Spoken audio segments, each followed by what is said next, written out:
It's personal between me and you, and I'm going to do you some serious harm, you big stiff idiot.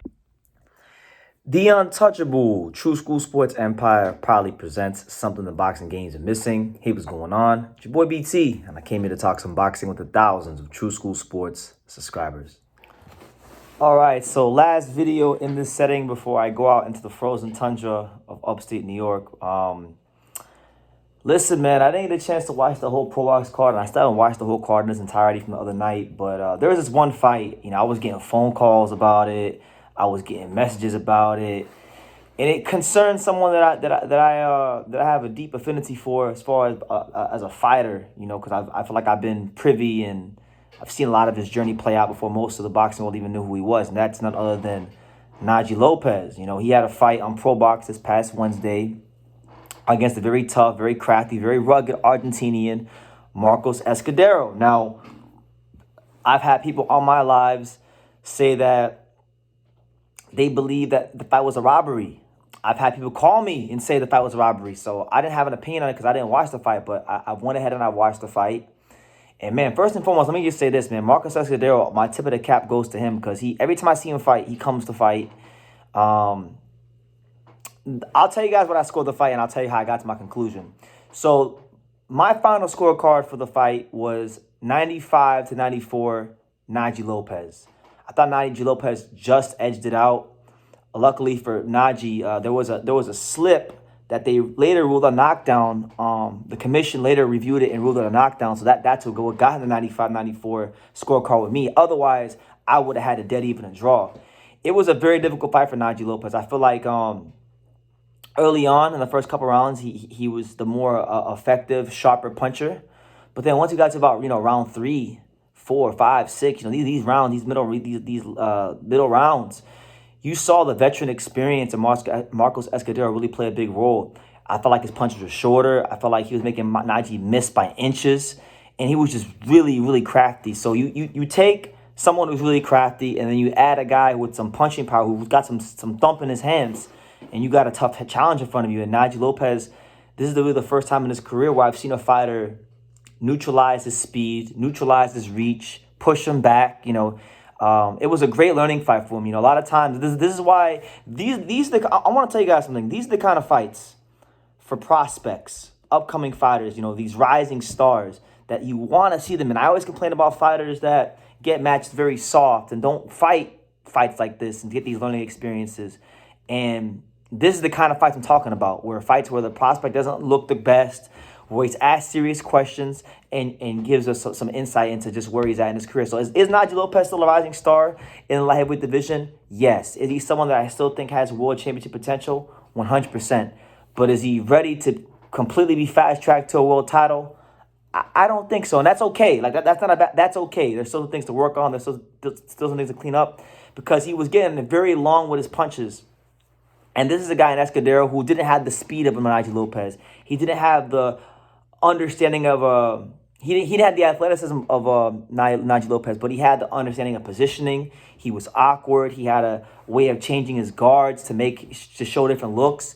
And because of that, Najee had a hard time finding the range as much as I'm sure he would have liked to in the ring. So there's some things to sharpen up on. There's some things to work on.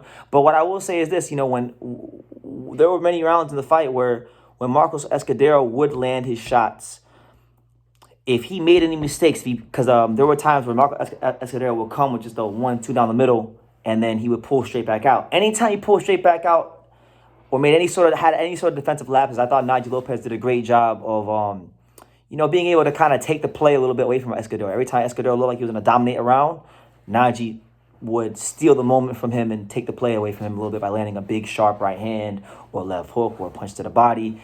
It was just overall a great learning experience for Najee Lopez, and I think he definitely won by the hairs of his chinny chin. But yeah, definitely a learning experience for him. I could see why people thought Escudero won, honestly. I could definitely see it because Escudero, I thought when he won the rounds he won, like the rounds Escudero was actually winning, were very decisive, very clear to see. The rounds Naji was winning a lot of the times were rounds that he was just nicking and just barely winning. So the guy that was the more dominant as far as in the rounds that he won was Escudero. But you score fights round by round. I thought they both won the same amount of rounds, but the commission changed the knockdown, the slip to a knockdown, which got him the win on my card. So, yeah, man, looking forward to seeing how Najee develops, man. And I'm happy that this happened to him now, because now pro boxers is gonna have to put him in there, take more gradual step ups, continue to sharpen the blade, because I don't think he's ready for the top guys in the world yet, but he's on his way. And if and when he becomes world champion at light heavyweight in the future, we're gonna remember fights like Marcos Escudero and Kalani Wheeler for Najee Lopez, which served as just invaluable learning experiences for his career. But I'll be honest with you, I would love to see a rematch. I don't know if Najee wants a rematch and whatnot, but I would like to see a rematch, because I would like to see Najee Lopez, how he would rectify and adjust to the style of Escudero. And I feel like if he could dominate Escudero and show that he could adjust to that type of style and beat him, that would actually be even more valuable experience for him. But if they can't get him, I would like to see Najee Lopez against Joseph George, the guy that knocked out Escudero. I'm not really sure what Joseph George is doing these days, but if he's still active, I'd like to see that fight.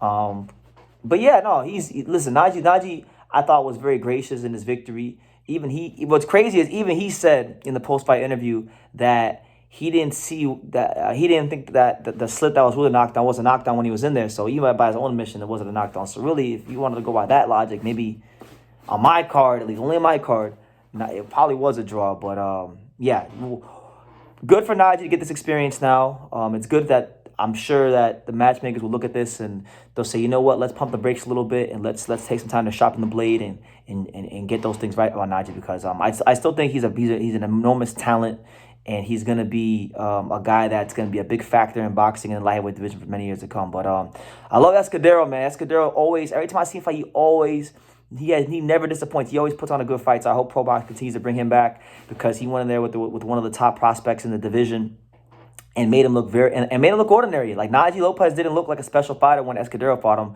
He looked like an ordinary guy, and it was a very tough night to work for him. So he deserves a fight, maybe if not against Najee in a rematch, against someone of lesser talent, but a more winnable fight. A more winnable fight.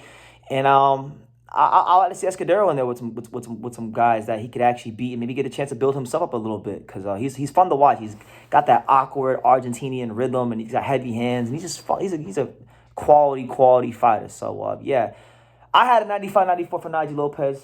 Very close fight, but I know some people don't see it that way. I don't think it was wide like the 99-91 scorecard had it, but if you had it 96-90, if you would have had it like 2 points or how I had it, or even a draw, I'm not gonna fault you, because it was that kind of a fight, where you didn't really know who won at the final bell. So what do you guys think? What did you guys think of Najee Lopez against Marcos Escudero?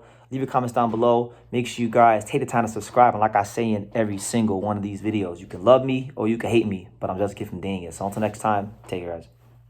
Thank you for watching another video on the untouchable True School Sports Empire. For more great boxing content just like this video, click right here and make sure to subscribe.